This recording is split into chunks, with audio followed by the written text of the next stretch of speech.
Alrighty, next game up here is the Chiefs and the Eagles. And how about this, folks? No team punted in this game. It was score. I think the Chiefs had one turnover, and that was really the difference. But nobody was punting in this game. Absolutely magnificent, and just unfortunate loss here by this Eagles team.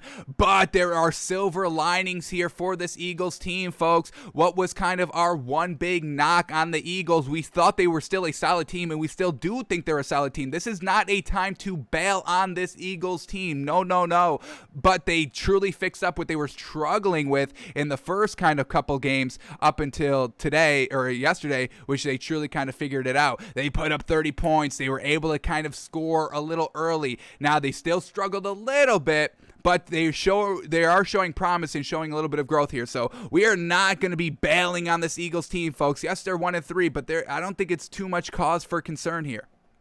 So let's start here with the Chiefs since they won, and then we'll start talking about the Eagles. But here we go. Patrick Mahomes, 24 of 30. Yes, sir. Great completion percentage there, 80%, 278 yards, 5 touchdowns by Patrick Mahomes, 1 interception. And once again, what was our kind of concern with this Chiefs team that we saw these last 2 weeks? They were turning over the ball a lot, 2 to 4 a game. They only had 1 this time, and they scored a touchdown basically on every other possession. So they were truly getting it done. I mean, this was the Chiefs' drives for the entire game. First drive, touchdown. Second drive, touchdown. Third drive, touchdown. They only had 3 drives in the first half, scored a touchdown on every single one of them. You can't get any better than that, folks. Truly fantastic. Then coming out of halftime, first drive is the interception. Second drive out of halftime, touchdown. Third drive out of halftime, touchdown. Fourth drive at a halftime, touchdown. So 3 touchdowns in the first half, 3 touchdowns in the second half, scoring a touchdown on every single drive besides one where he threw a pick. But I'm sure that was on pace, on par to score a touchdown anyway. So just a almost pure flawless game here by the Chiefs. Every time they touched the ball, they scored it, basically. So, great job by Patrick Mahomes. Great job by this Chiefs team not really truly turning over the ball. They had 1 turnover, folks. I think we can get away with 1 turnover if you're going to throw 5 touchdowns and put up 42 points and score the ball every single other time that you touch it besides that 1 interception drive. So fantastic work here by the Chiefs. Exactly what we were expecting. We took the Chiefs -6.5 here, and they win by 12. It's just, and we're not bailing on this Eagles team. It's just unfortunately they faced a Chiefs team that came into this game losing 2 straight games. Of course, you were going to awaken the dragon right here, and they were going to play basically a flawless game. Unfortunate timing here for the Eagles. All right, the run game got it done here. Clyde Edwards-Helaire, 14 carries for 102 yards, and he didn't fumble. Fantastic. And Darrell Williams got into the mix as well, 10 carries for 42 yards and a touchdown. And then who got back into the big spotlight here, which we absolutely love? Tyreek Hill, baby.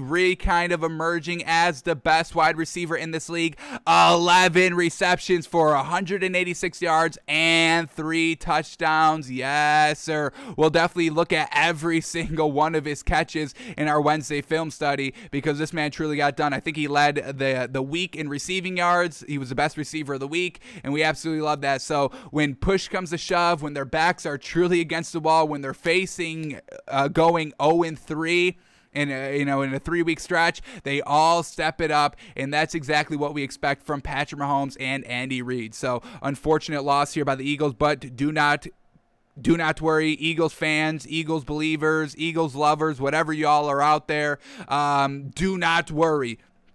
The only reason why the Eagles kind of stalled in this game was that they just couldn't put in the touchdowns. They had to settle for field goals, exactly what the Titans really did. So here we go. When the Chiefs are going touchdown every drive, you have to keep up pace. And they were scoring very well. They just weren't always getting 7. They had to settle for 3 a couple of times. So the first drive, it stalls. They had to settle for a field goal. Second drive, they scored a touchdown. But then the third drive, another field goal. And then the first drive out of halftime for the Eagles, Eagles another field goal, and then in the fourth quarter and the third quarter they score a touchdown and a touchdown. But at that point, it's just a little bit too little too late. You cashed in 3 field goals while the Chiefs were getting 7, 14, 21. You got 3, 6, 9. So that's basically the difference right here. That was the only difference here between the Chiefs and the Eagles. Chiefs scored touchdowns in every single possession. Eagles scored a field goal on the majority of their possessions. So this is a great sign. The Eagles were finding ways to kind of put up touchdowns, score the ball decently early,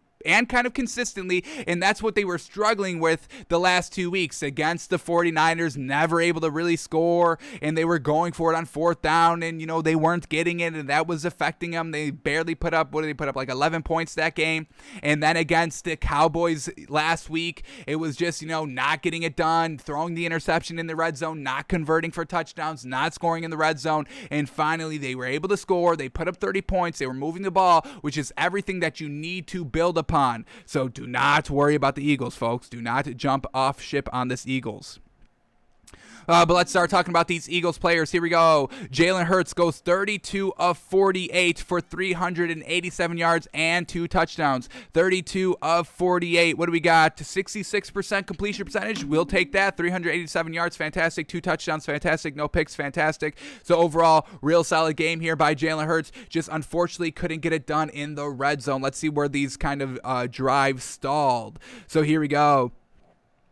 Their field goal drive, we get a 1st and 10 at the 18, a 2nd and 8 at the 16, a 3rd and 8 at the 16. They can't pick up the first down. They have to settle for a field goal. Second field goal drive. Let's see how it stalled here.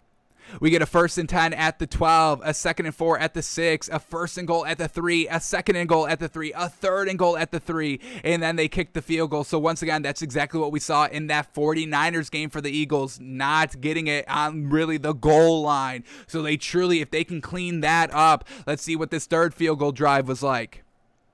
We get a 1st and 10 at the 18, a 2nd and 8 at the 16, a 3rd and 1 at the 9, a 1st and goal from the 7, a 1st and goal from the 12, a 1st and goal from the 12, a 3rd and goal from the 6, a 4th and goal from the 6, a 4th and goal from the 3, and then they just end up taking the field goal. So we'll definitely watch this in our Wednesday film study to kind of see what was going wrong with this Eagles team in the red zone. Why did they have to settle for field goals, and see if it was on Jalen Hurts, the wide receivers. Was it just great defense by the Chiefs, or was it bad play calling by Nick Sirianni? We'll go a little bit deeper on our Wednesday show about it, but once again, no true cause for concern here for the Eagles.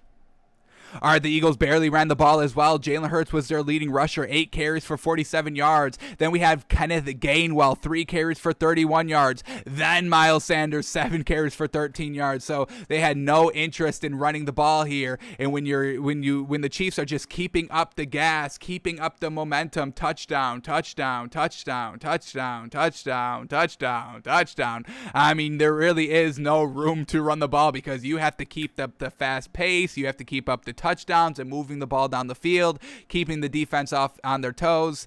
So the Eagles just couldn't keep up scoring pace with the Chiefs. That's not a bad thing to say, folks. That's not a true knock at all. So I don't know what the national media is saying yet. It's Monday. Everybody's going to be having their opinions coming out, and we'll see what the national media is saying about this Eagles team. But I would say don't get kind of, confused. The Eagles are still a good, solid team. They're good offensively. They're good defensively, folks. It's just the timing. The Chiefs just lost 2 games heading into this game. Of course, they were going to be on their bullshit, and they scored on basically every single possession. All right, let's wrap up this Eagles team by seeing who Jalen Hurts was throwing to. Devontae Smith, the leading number 1 wide receiver for the Eagles, 7 catches for 122 yards. Fantastic work by Devontae Smith, and we'll watch him on Wednesday as well. Give this rookie wide receiver some love. Zach Ertz, second leading receiver here, 6 receptions, 60 yards. Kenneth Gainwell, 6 receptions, 58 yards. Dallas Goedert, their other tight end, 5 receptions, 56 yards, and a touchdown. Miles Sanders, 3 receptions, 34 yards. Quez Watkins, 3 receptions, 33 yards. So Jalen Hurts spreading the ball all over the field, throwing the ball heavy and basically often as heck. So once again, I don't understand the hate on Jalen Hurts. We believe in Jalen Hurts 100% as a starting quarterback in this league. And if if you were watching the kind of the Sunday pregame, Jay Glazer came on because once again, this whole Deshaun Watson nonsense that's going along. We kind of heard that the Eagles were interested in Deshaun Watson as this week was kind of progressing, and then come yesterday, the Eagles are out on Deshaun Watson. So once again, we never hold really any truth into all this Deshaun Watson news going around. We don't think he gets dealt this year. Maybe in this year's offseason, but we don't think he's going to go mid-season here. And the Eagles, they've got Jalen Hurts. He just proved he can put up 30 points here. Why are we moving off of him? People need to kind of settle down on these quarterbacks. So Jalen Hurts, we believe in him. He's getting it done, and there's really no reason to move off of him. So just an unfortunate timing loss here by the Eagles. A good, entertaining game, high scoring as heck throughout the entire game, and that's what y'all liked because I was watching Twitter last night during the Patriots-Bucks game, and in the first half when it was like, what would they go into halftime, like 7-3, something like that, and everyone on Twitter was like, oh, this game is so boring. This game is so boring. Well, there we go, 42-30, but now y'all want to call Jalen Hurts trash. So you can't have it both ways, folks. Our high-scoring game's good and entertaining and good, and you like that, but then you can't call these quarterbacks trash. So y'all can pick which ones y'all have. Y'all just have to make your decision. So no worry here by us on Jalen Hurts and this Eagles team.